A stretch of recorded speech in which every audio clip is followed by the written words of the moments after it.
कविं कवीनामुपमश्रवस्तमम्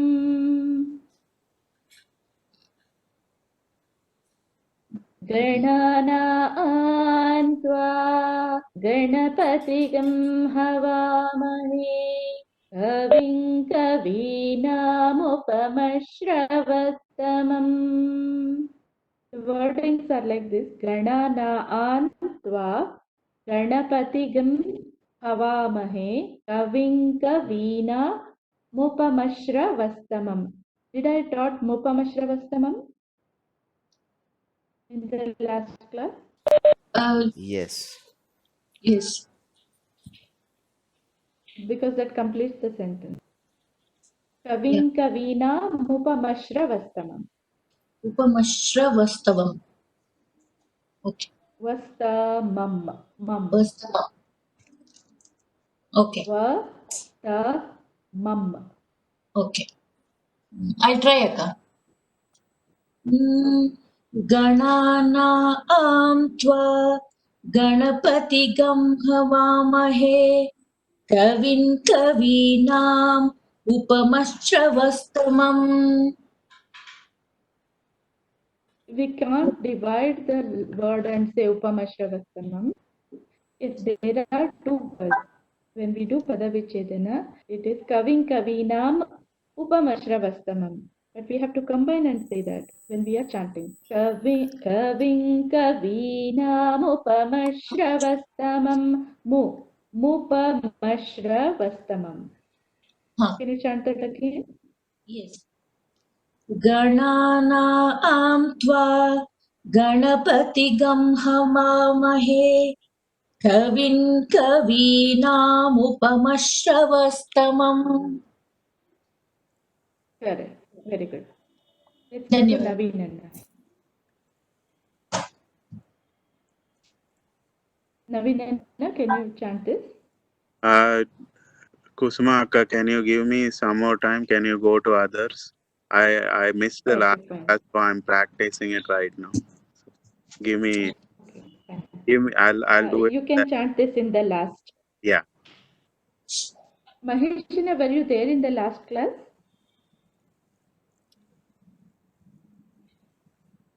Maheshina?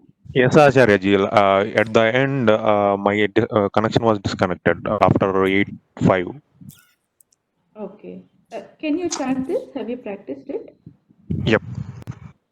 Gananam tva ganapatigamhavamahe kavim kavinam upamashravastamam. Gananaan tva. Tva. Why? Because Gananan, after that letter ta is there. Tva. So ta ta da da na. The Panchamakshara is na. So after, for that sandhi, na sound will come. Gananaan tva. Gananaan tva. Ganapatigam havamahe. Kavin kavina mupamashra vastamam. Yes, Acharya. Kavin kavina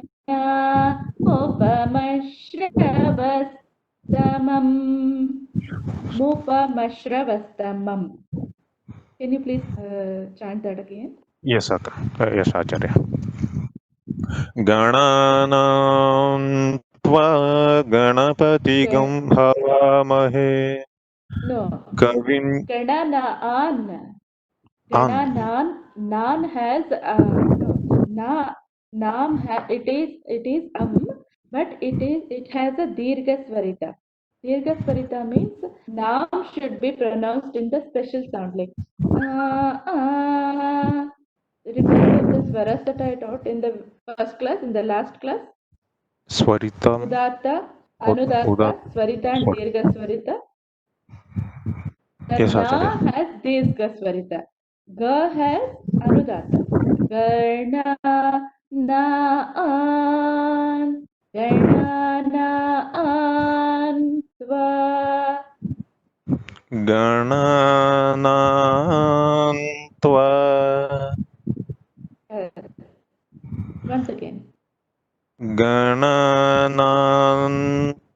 sorry, गणानां त्वा गणपतिगं हवामहे गणानां त्वा No. गणपतिगं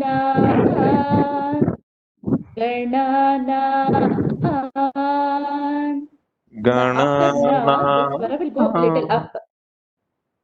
yeah, गणानां त्वा गणपतिगं हवामहे कविं कवीनाम् उपमश्रवस्तमम्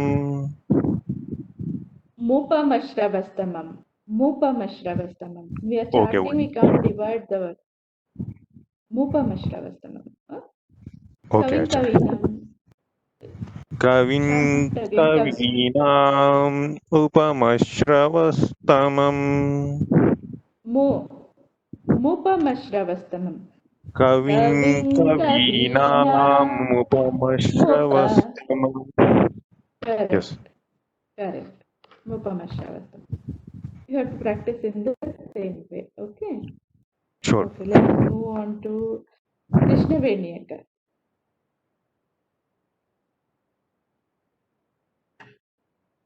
Krishna Veniyakar, can you hear me?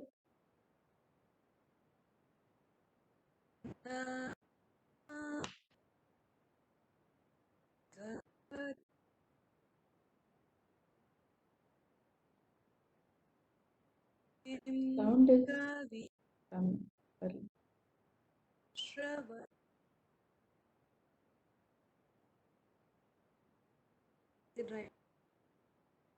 Akka, I did not hear you properly.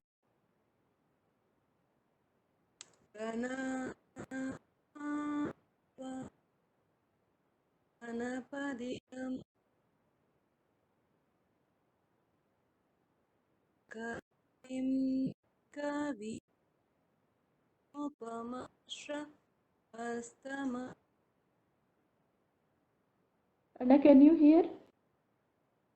I heard only a little. It is breaking a lot and it is very low. So, Krishna Veniji, did you? I think, Can you try? yeah, we will come back to Akka.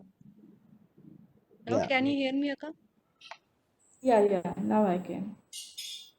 Ganana tva ganapadigam avani kavim kavina pamashravama.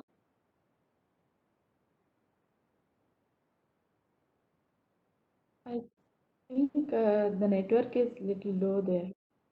I still did not get all the letters, but I think it is okay. We will come back to Akka in the last. Okay, Akka. Mamta ka?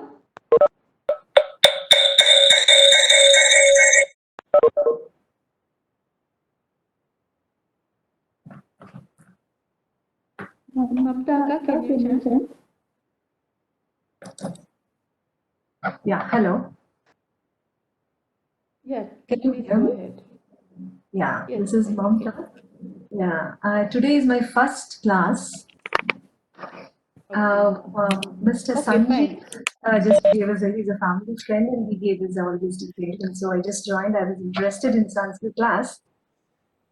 Okay. And today. We'll do Swagatam one thing. Mamta ji. Akka, then Oh, thank you. Thank you so much. Namo Namah. Everybody, Sarve Sham. Swagatam Karo Yes. Mamta ji ke. Swagatam Mamta ji. Namo Namaha. Namo Namah. Thank you. Mamta ji, what language do you speak? I speak Marathi at home. Mamta ji? I speak Marathi at home. Okay. Yeah. Akka will do one thing. After Naveen Anna, you can chant. By that time, you can hear so many times because everybody will be repeating the same thing. In the last, I will also teach you that one line. We just have done only one line in the last class. Okay. Let's go to Sunil Anna.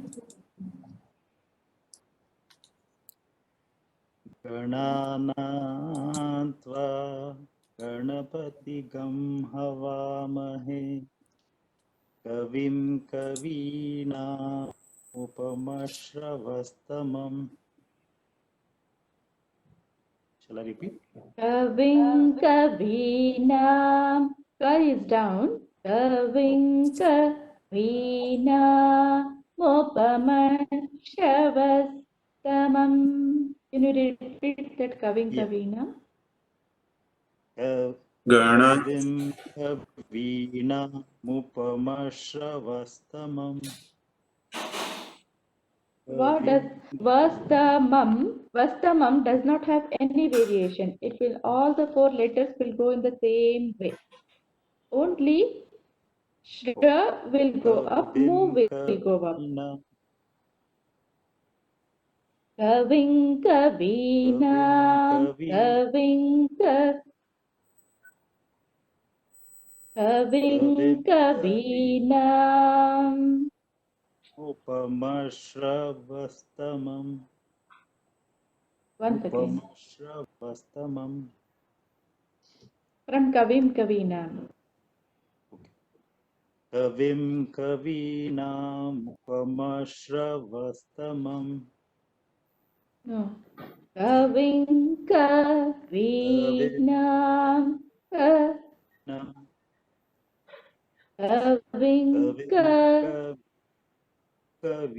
Kavinam. Kaving Kavinam. कविं कवीनामुपमश्रवस्तमम्. Vastamam. वस्तमम्. Vastamam. There should not be any variation. Again.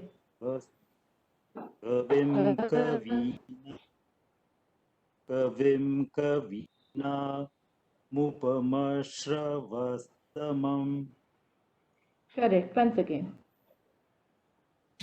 गणानां त्वा गणपतिगं हवामहे कविं कवीनाम् उपमश्रवस्तमम्.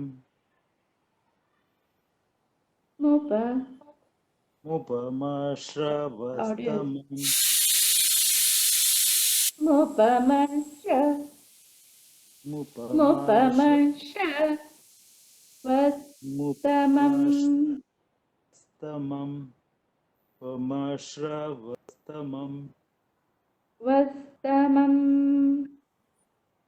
उपमश्रवस्तमम्.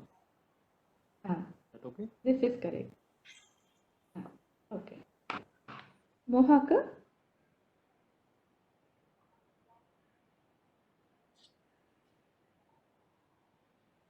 गणानां त्वा गणपतिकं भवामहे कविं कवीनाम् उपमश्रवस्तमम्. The words are like this.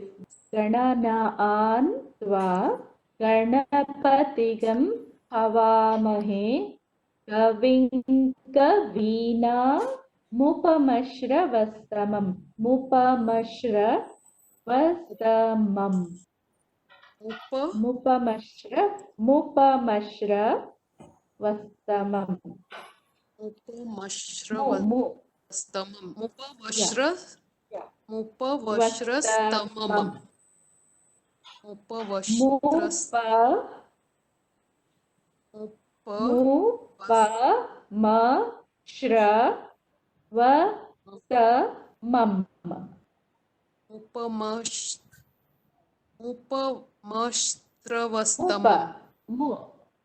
Ma as in Mysore, mu. Mupamashravastamam. Upamashravastamam. Yes, Ariyaka. Shra. Mupamashra. This is not stra. Shra. Shra. Shra. Samyukta Sha and Ra. Shra. Mupamashrastav. Vastar. Vastamam. Upa.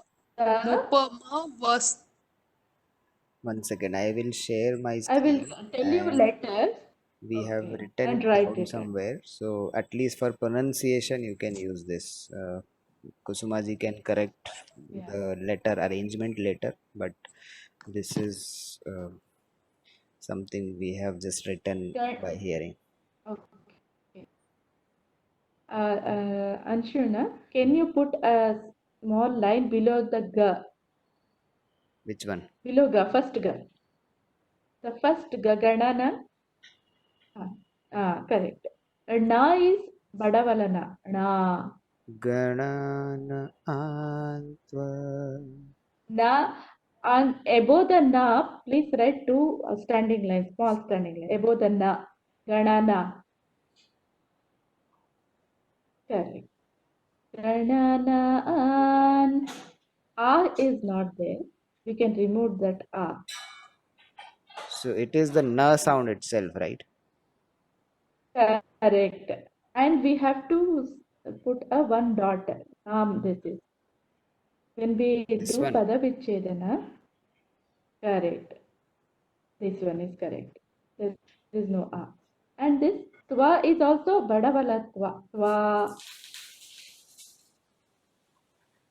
Correct. So this na Gana.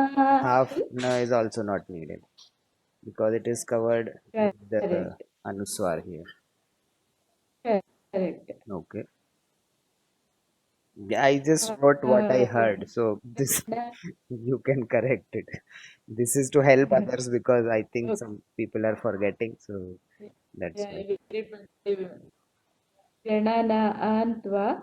This way it is easy to actually teach, but then concentration on sounds will go away. Yeah, And I so should let have me told hide that it then. last week only. I will hide it then. Okay. They are finding no, they are finding the words difficult. Let it be. Yeah, maybe by the next class we will remove it. Gum is the okay. Gum should be along with Ganapati. Which one? Ganapati gum. Gum. That gum Havamahe is there, right? So I Gum combined should it belong like to this. Ganapati. Ganapati gum. Okay. Ganapati gum. Okay. Havamahe is separate. Oh, Havamahe is correct. Okay. Put up one dot above pa. Above which Like two dot you did on the na, right? one? Pa. Ganapati is pa. Ganapa, one line above. Correct. And ga again below one dash. You want Dash below halant ga. or is it just a dash? Is it? It's not an This halant, dash, right? that first one you did. What I does it don't know denote? about that. The what does it denote? It denotes anudata. Anuda. In Okay. swaras, Yes, swara. it denotes anudata. Hmm. Havamahe is correct. Kavim is again not this ma, this anuswarama. Okay.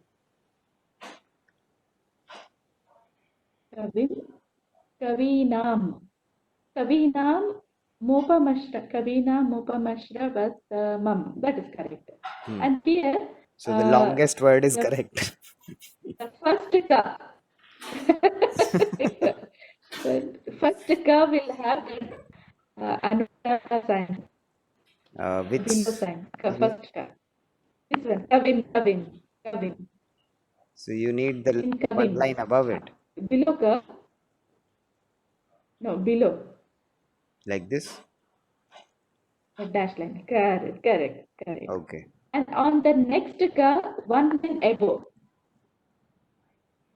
Right. So We the had first ka again is Anudata. Anudat, and the next ka is Anudata. Udat. No, this is Swarita. Udata is Swarita. middle tone. Okay. It will not have any sign.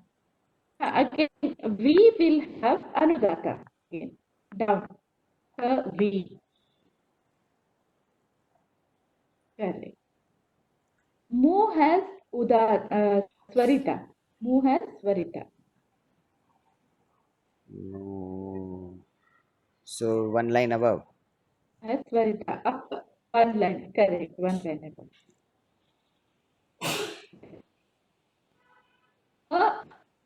Has Anudata. Pa has Anudata. Okay, so one dash below. Anudata. And Shra has Swarita again. Shra has Swarita. This one.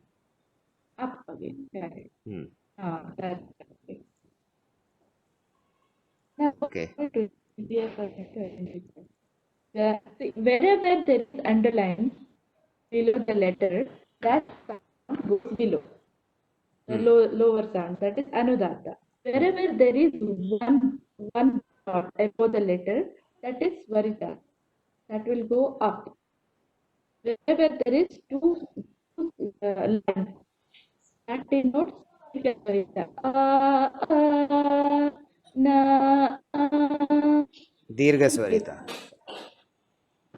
So, Dirghaswarita. Right, and Dirghaswarita. I'll write And Dirgha. equals to two lines. Swarita is upper term. Is it Swarita or Swarita? Swarita. Swarita, right? Okay. Swarita. So, Yes, Swarita. so you Swarita need is- the a matra. Correct. Swarita, Swarita. How about Anudat? Correct. Dirghaswarita. Anudata. Anudata. Anudata. Okay. So the sound is Swarita is up. Dirghaswarita is a special, like it starts from Udatta and goes to Swarita. Okay. It has both Udatta and Swarita. Together is called as Dirghaswarita. Okay. So now Okay, loud tone is you okay. were asking Yeah, to chant. You may ask her again. I think it was. Yeah. Mohaka. Now, if you look at the screen, Ga has underline, right? So underline is always lower voice. Ganana doesn't have anything, so it is in the middle. Ganapatitam Havamahe. Havamahe doesn't have anything, so it will always Udatta. Kavim, Kavim,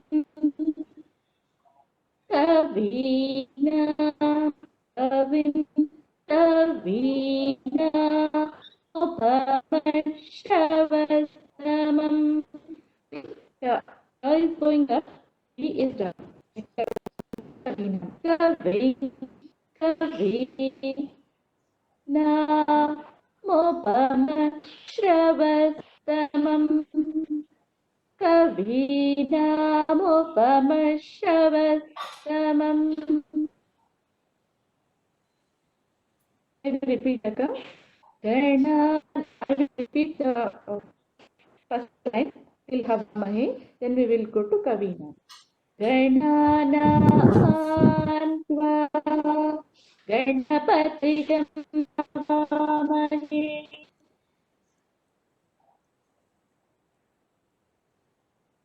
Mohaka, Yes, Acharya I think Mahodaya. you're on mute. Yes, Acharya Mahodaya. Can you repeat?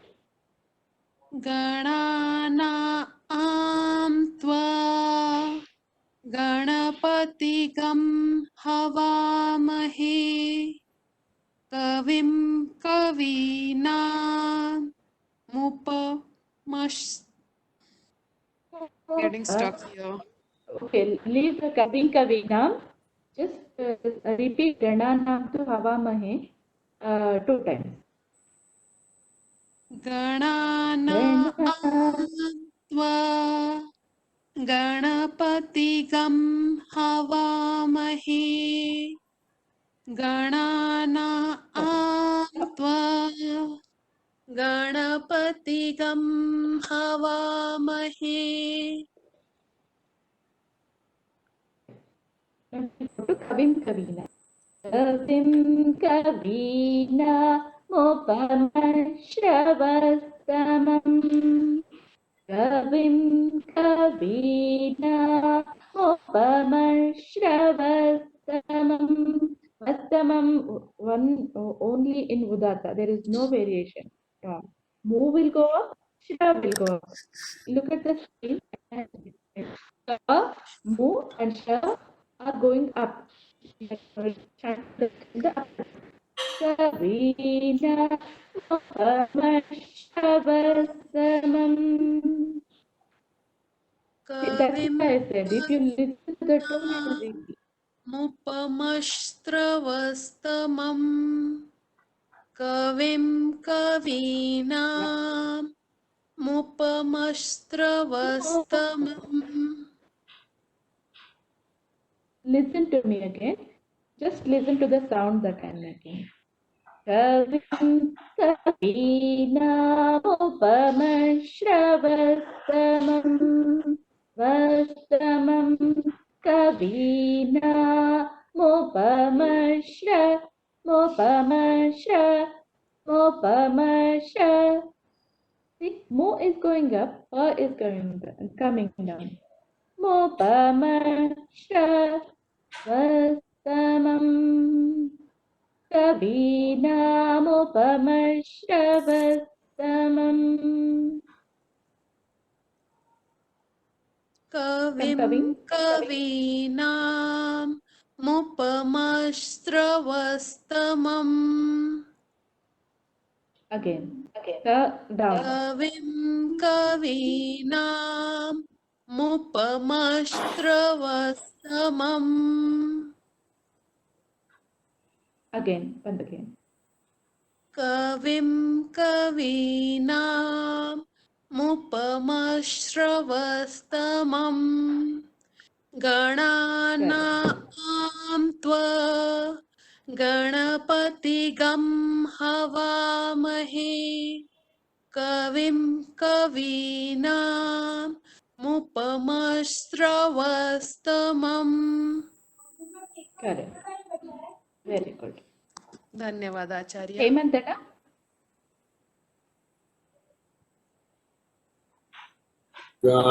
गणान्त्वा गणपतिगं हवामहे कविं कवीनामुपमश्रवस्तमम् Ka should be down. Kavim Kavina. See, just Kavim Kavina. कविं कवीना No, Ka is going up and V is coming down. Kavim Kavina. Ka should be down. You should take Ka from down voice, lower voice. Kavim Kavina. कविं कवीना Kavim Kavina.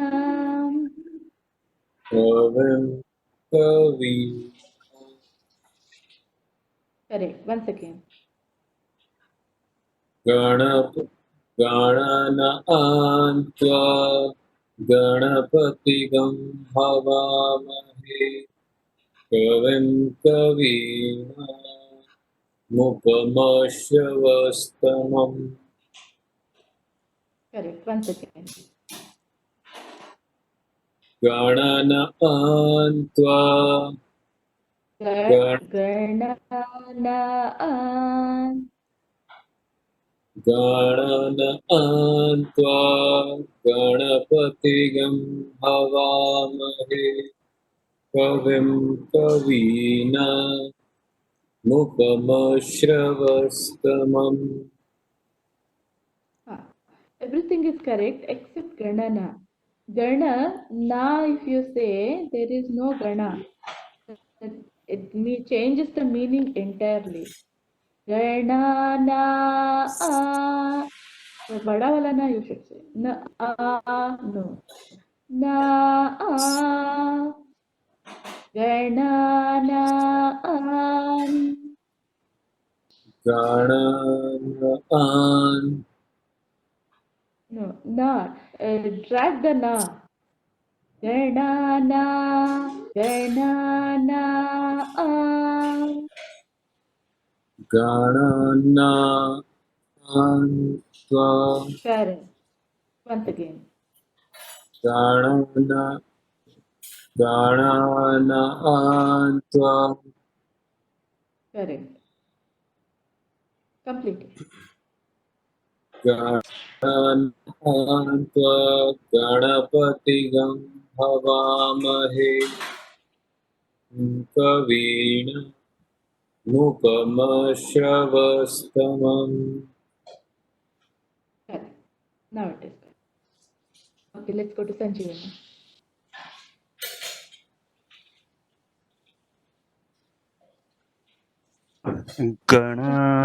गणानान्त्वा गणपतिगं हवामहे कविं कवीनामुपमश्रवस्तमम् All the upper tone has to be followed. Ka is upper tone, mu is upper tone, shra is upper tone. Kavim Kavina Mupama Shravastamam. Try again. कविं कवीनामुपमश्रवस्तमम् Mu. Na and mu is coming in the same tone. After na, कविं mu should go up. Kavim Kavim Kavina Mupama Shra. See, that letter has to go up. कविं Sound has to go up. कविं कवीना कविं कवीनामुपमश्रवस्तमम् कविं Mupama Shravastamam. कविं Mupama कविं कवीनामुपमश्रवस्तमम् Mupamashravastamam, all are coming in the same tone. Mu has to go up. Mupamasha. Just say that one. Mupamasha. मुपमश्रवस्तमम् Shra. Take shra up. मुपम Mupamasha. मुपमश्रवस्तमम् Correct. Now say it again. I'll say the Mupamasha. okay. Mupamashravastamam Correct. Now come from Kavim. Mupamashravastamam Kavim Kavinam Kavim Kavinam Mupamashravastamam Perfect. Once again. Kavim Ganana. Gananantva Ganapatigam Havamahe कविं कवीनामुपमश्रवस्तमम् Correct. Correct. Let's go to Anshul.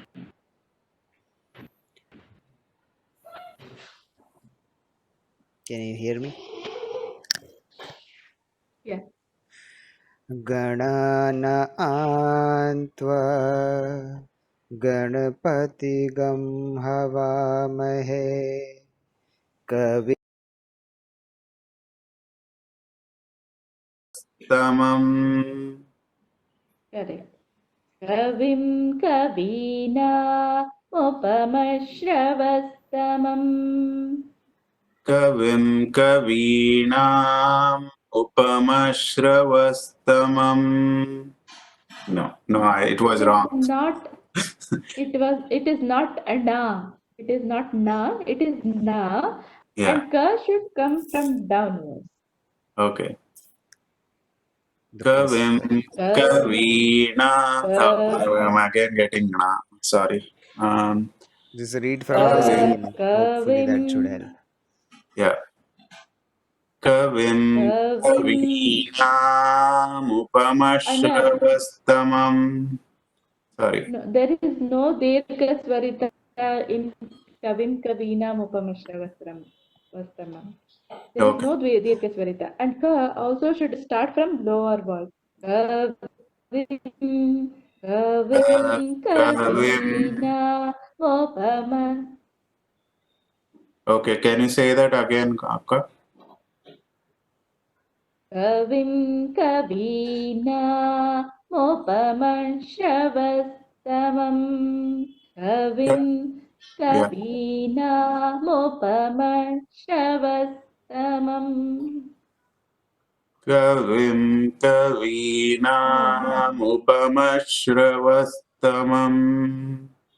No, these swaras are like why these swaras are there and why we have to be perfect on swaras is like, suppose if somebody asks an address, what happens is, and that person will tell you go right, then take left, and then go straight, and then take left again. Then you will reach the destination. Suppose if we are taking the right first. First he said go take left. Suppose if we take right, what happens? We will completely miss the destination. That's how these swaras are. Yeah, I know how important the swaras are. It's just that I haven't practiced it. I'm not getting it. But I know it is important to get it right when you're learning itself. Otherwise, if you learn it wrong, then it is important to correct the course. Okay.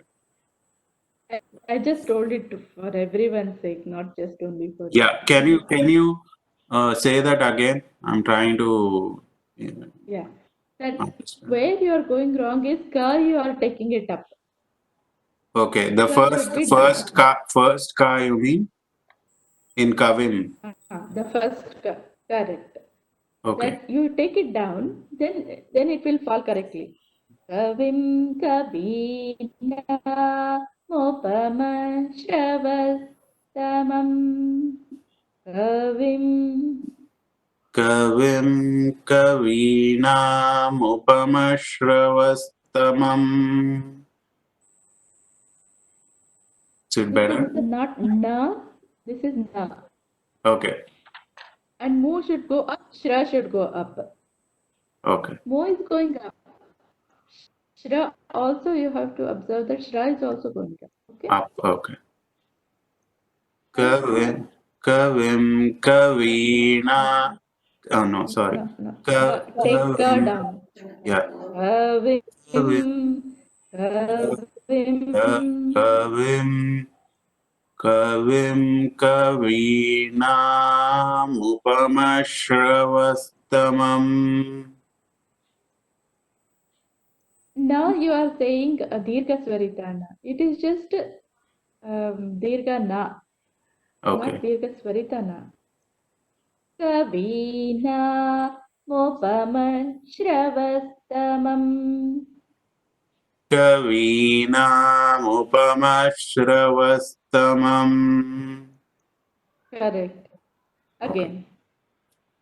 Kavinam Upamashravastamam. Correct. Now take from the beginning.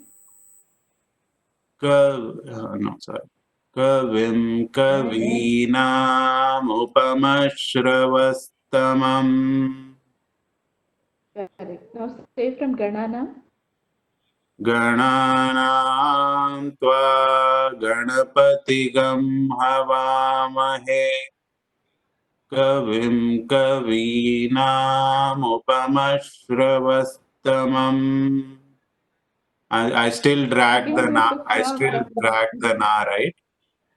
Again And drag sa the. also going up. Okay, the You first. practice it.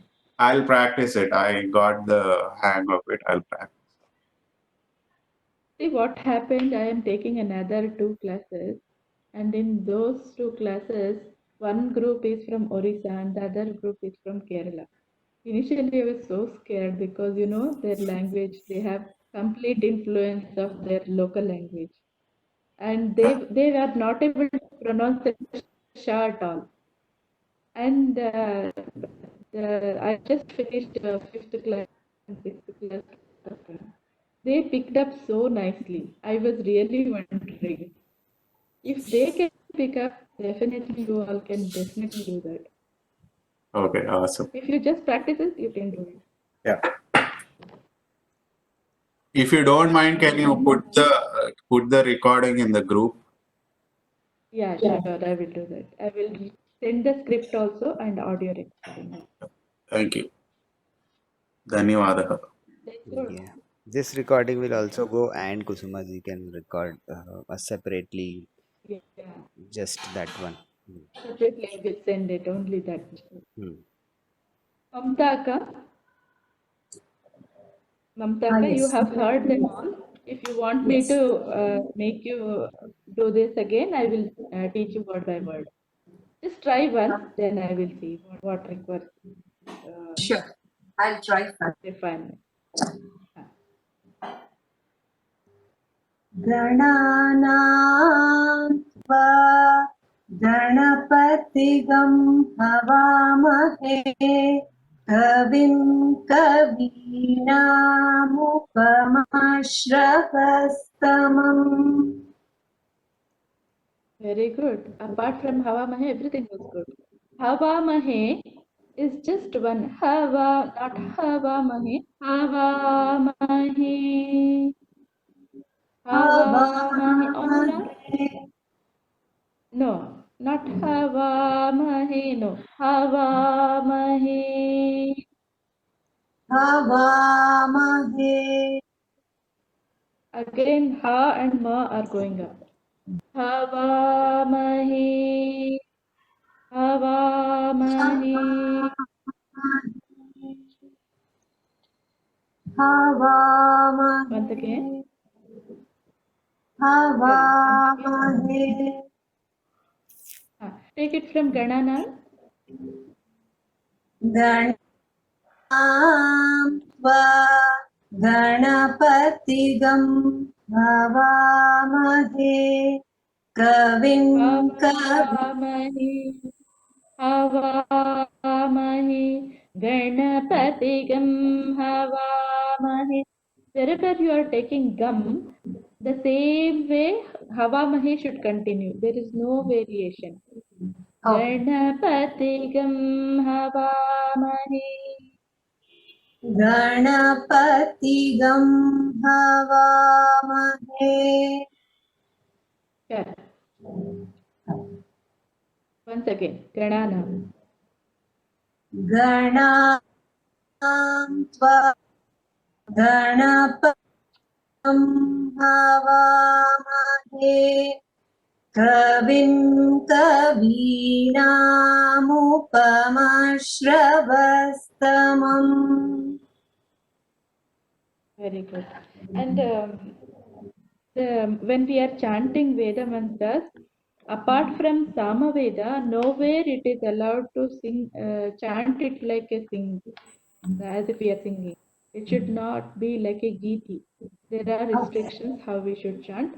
So we have to keep it crisp. Exactly, however, it is given the same way. No other sound should go here and there. It should be crisp according to up, down, Dirgha Swarita, only that much. Okay? Okay. Am I sounding like singing? Yeah, somewhere it sounds like as if you are giving some modulation. Okay. Okay. Okay.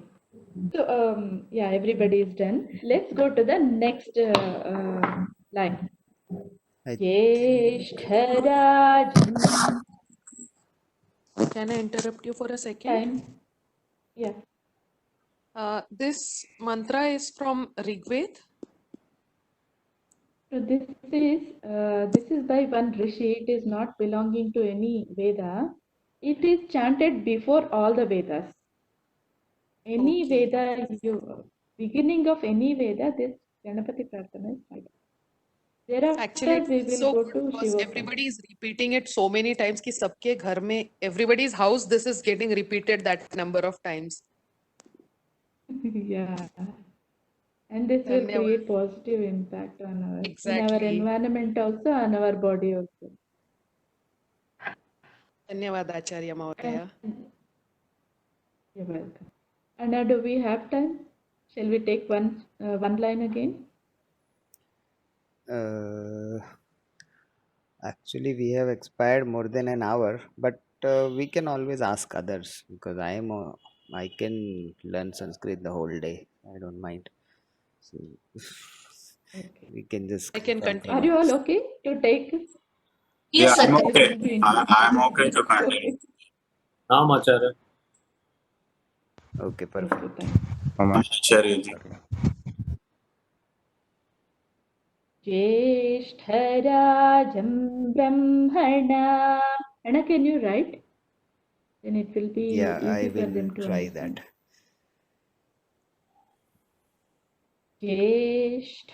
Jeshtharajan Brahmana. ब्रह्मणस्पत आन शृण्वन्नोतिभिः सीदसादनम्. Here the words are Jeshthārajam Brahmanam Brahmanaspata An Shrunvannutibhi Sidasadanam. Shrunvannutibihi Sidasadanam. There are two words, but when we are combining, Visarga stresses upon the next letter. When the two words get this.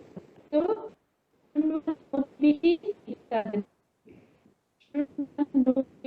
Sidasadanam. We lost your sound, Kusumaji. Brahm. After Brahm. Can you hear me now?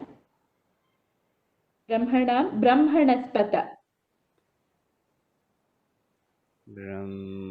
Brahmanaspata.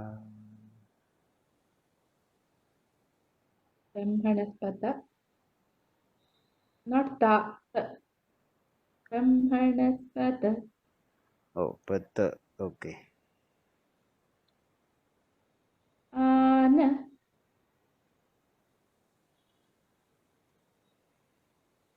Okay.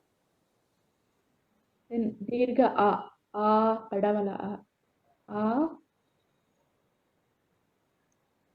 A gap. Naha. Naha. Shrunvan. This is one word. Whatever I'm going to say, I will just say every letter. Shru. Shru. Nva. Nva. Half na va. Nva. No. No. You can say a Mataksharam. little more. That is okay. Shrunvannutibhi Sidasadanam.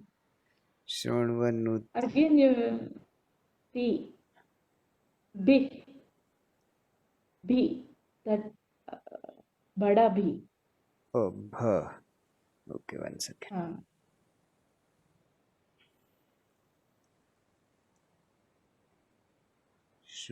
Shronvanutibhi. Nutibhi Sidasadanam. Sa, half sa and then again sa. One word. See. That half sa before that. Before that, half sa has to come. See the sadanam. Sadanam.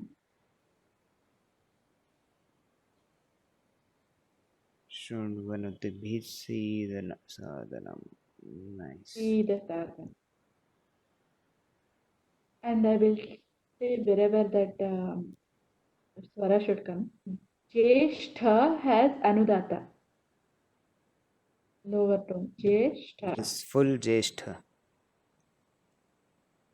And Jam has Anudata. Jam. Jam is Ma is not there. It is that Anuswara. Anuswar. Okay. Jam has Anudata. Jam. So it's the same thing, right? Jeshtha Rajam. The whole. No, Ra doesn't have. Only Jam. Okay. Jeshtha and Jam. Ha as Swarita. Brahma. Ha has in Brahmanam. Ha as Swarita. You can take a photo. Brahmanaspata. Only Ta has Anudata. Down, lower tone. A doesn't have anything. Na has Swarita. The up tone. And Shru has Anudata. Shru. Nu has Anudata. B has Swarita. The has Anudata. No, you put it on T. B it is actually. You have put this on T. Should come on to B. Oh, P. Okay.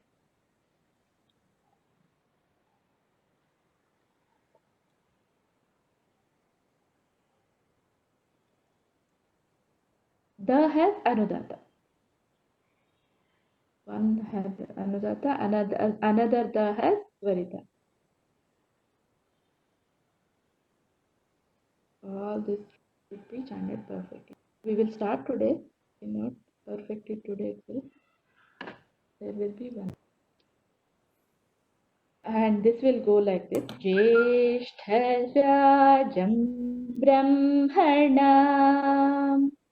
Jeshtarajam Brahmanam.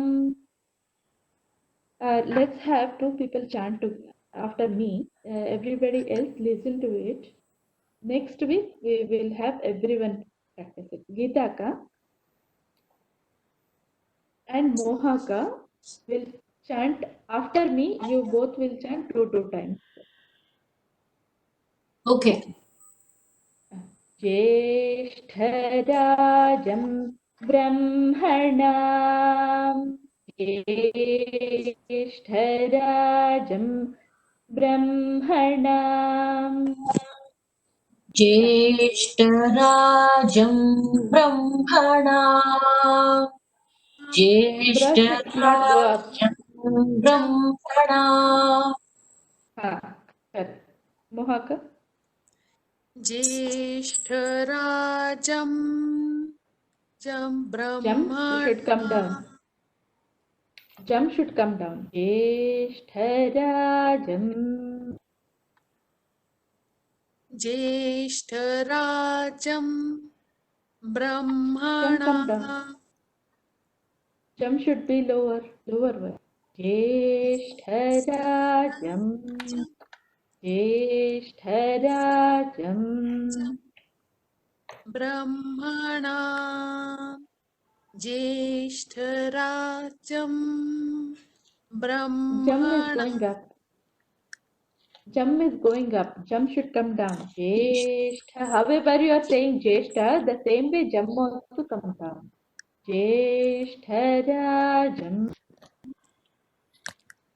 ज्येष्ठराजं Jam down. ब्रह्मणा Jam is not coming down. Jeshtarajam. Jam. ज्येष्ठराजं Jam lower tone. Consciously think about it. Jeshtarajam Brahmanam. See, Jeshta, however you are saying Jeshta, Jam also bring to that level. Jeshtarajam. On the other side, all those who are on mute, please go ahead and chant along with Mohaka. Then it will be easier. ज्येष्ठराजं ब्रह्मणाम्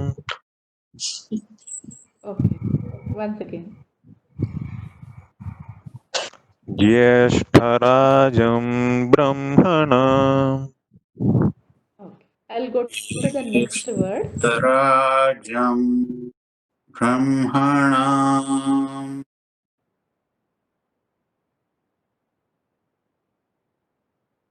Brahmanaspata ana. Brahmanaspata, all udata. Only the will come down. Brahmanaspata. Brahmanaspata ana. Ana. Brahmanaspata ana. Gitaka. ब्रह्मणस्पत आनः Again. ब्रह्मणस्पत आनः Okay. Maheshana. ब्रह्मणस्पतान् Not sha. Spa. Spa. ब्रह्मणस्पतान् Navinana. Brahmanaspata ana. Na. Na, that is. Not na. Ana. Brahmanaspata ana. We'll go to the next word. Shrunvanudipi. Shru is down. Nva is udata. Then nu is again anudata. Ti is udata. It goes up like from down, up, it will go like that. Shrunvanudipi. Sida sadanam. Sida sadanam. Shrunvanudipi.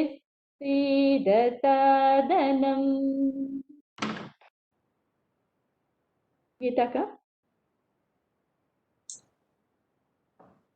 शृण्वन्नु तीभि सीद सादनम् Shru should be coming down. Shru is down. Shrunvanudipi. Sida sadanam. शृण्वन्नु ती I'll try again. Nu again down. शृण्वन्नु तीभि तीभि सीद सादनम् Okay, just read that word. Shrunvanuti Sida Sadanam. शृण्वन्नु तीभि सीदि सीद सादनम् Sida. The word is Shrunvanuti Sida Sadanam. It's a big word, but if you pronounce it 2-3 times, it will come. Then we will apply swaras in that. Shrunvanuti Sida Sadanam. If we divide, if you do Padavichedana, it will become 2 words. Shrunvanutibihi Sida Sadanam. And when we combine this together, then Sandhi happens. Shrunvanutibihi Sida Sadanam. Sida Sadanam. That's when we do Padavichedana. There are 2 words, but we have to chant it together. And when the Sandhi happens, the Visarga will go away.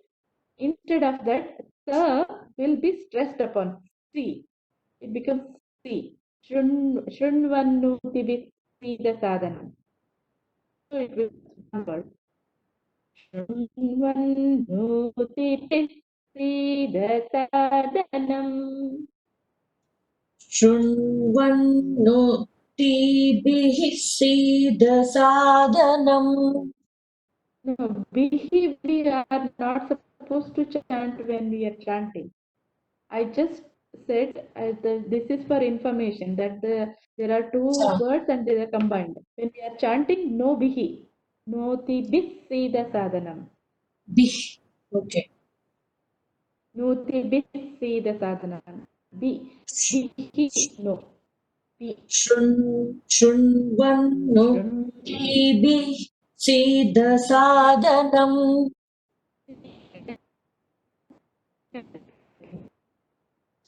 I'll practice, Akka.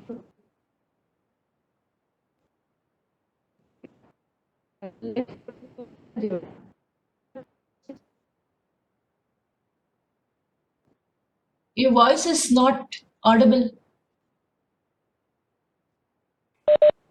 Kusuma ji, we lost Hello, your voice. can you hear? Yes, Huh. now it's Amacharya. Can you hear me? Yes, sir. Yes, Acharya. Can you hear me? Okay. Yes, Acharya. Sanjeevana, can you try?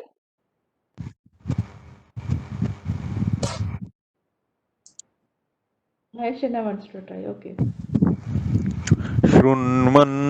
शृण्वन्नोतिभिः सीदसादनम् शृण्वन्नोतिभिः सीदसादनम् Correct. Once again.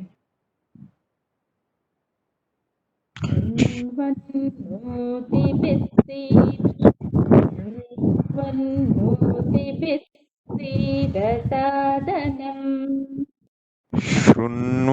शृण्वन्नोतिभिः सीदसादनम् Okay. Practice this at home.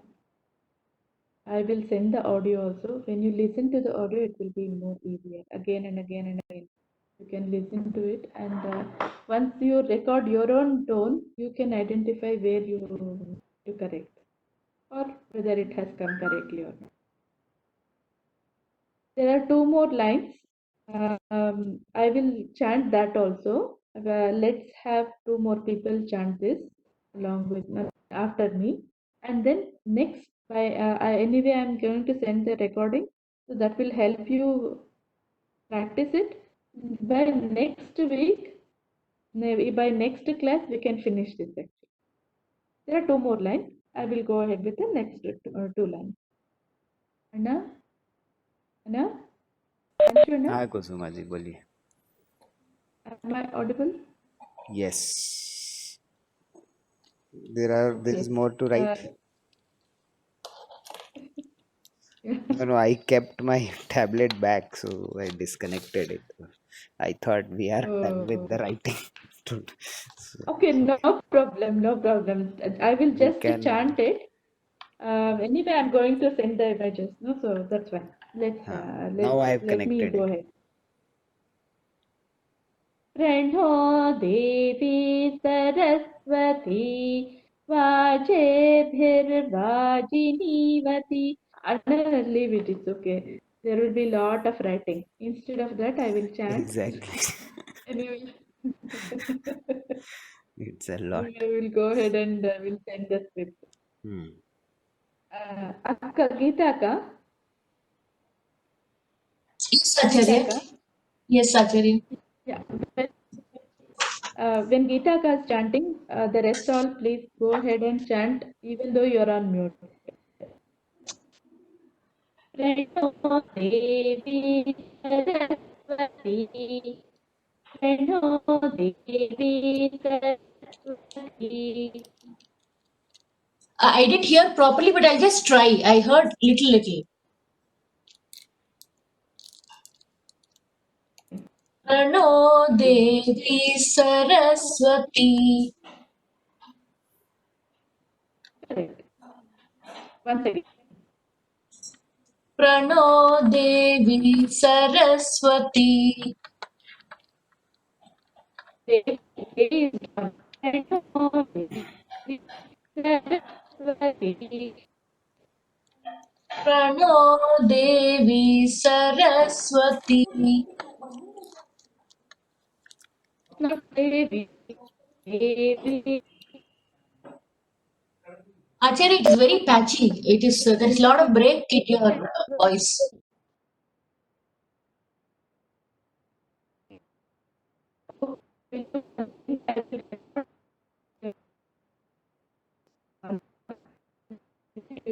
Will catch up next. Once you listen to it, then it will be easier.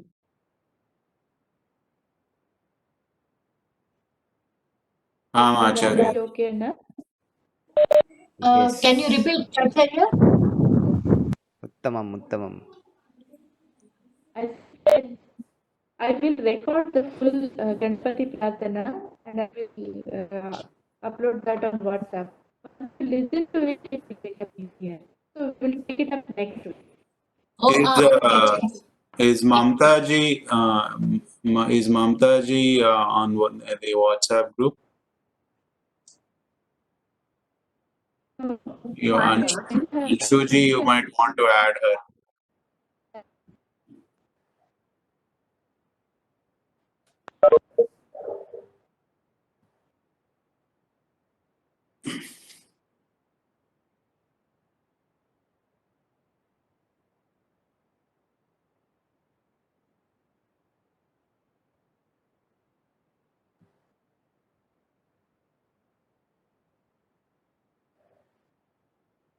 Not able to hear anything.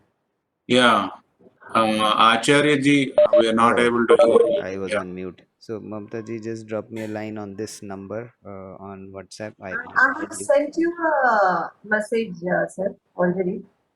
Oh, you have sent already. I'll take a look. All right. And we will send out the playlist once more so that if you need to refer, you can refer to all the previous sessions from the day one, Okay. Uh-huh. so that you can follow and learn and practice. Sure. Along with the recording, I will also send Kshama Prarthana Mantra. Please go through that. And next week, you all will be chanting Kshama Prarthana Mantra also. For this week, I will chant Kshama Prarthana Mantra. Please go ahead and listen to it. Because whenever we are the Akshara means there is one meaning for Akshara. One is from A to Ksha. The other meaning of Akshara is that which cannot be destroyed. Why I'm saying is because we have to understand the importance of chanting Kshama Prarthana at the end. Now, the one which is indestructible, whatever we say, whether positive or negative, whatever we say, that will never get destroyed in this universe. It will remain in the cosmos. So, whenever we are chanting mantras in a wrong way, whenever we are pronouncing it in a wrong way, that will also remain. So, to avoid that effect on us or on the environment, we should also chant Kshama Prarthana at the end. So, it is very important to practice this Kshama Prarthana also. There is no need of following any swaras in the Prarthana. So, just go through the wordings. Next week, we will go through that also. For now, I will chant. Please, you all listen to it. Acharya.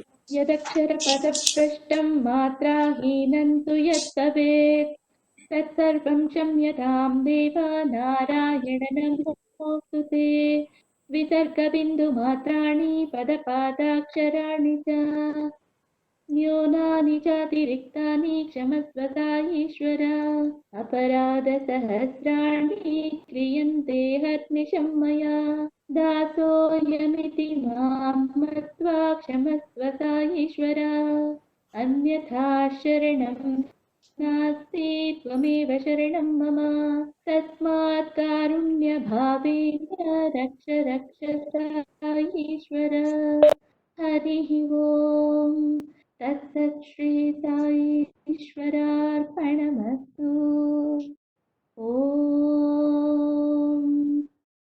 शान्ति शान्ति शान्तिः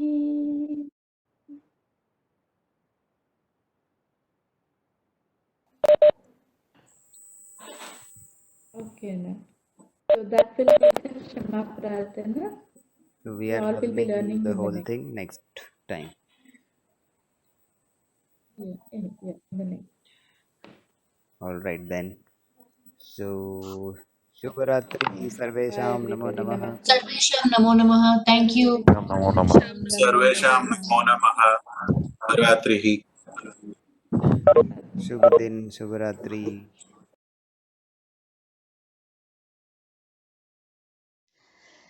गणानान्त्वा गणपतिगं हवामहे कविं कवीनामुपमश्रवस्तमम् ज्येष्ठराजं ब्रह्मणस्पत आन शृण्वन्नोतिभिः सीदसादनम् प्रणो देवी सरस्वती वाजेभिर्वाजिनीवती धीनामवित्रयवतु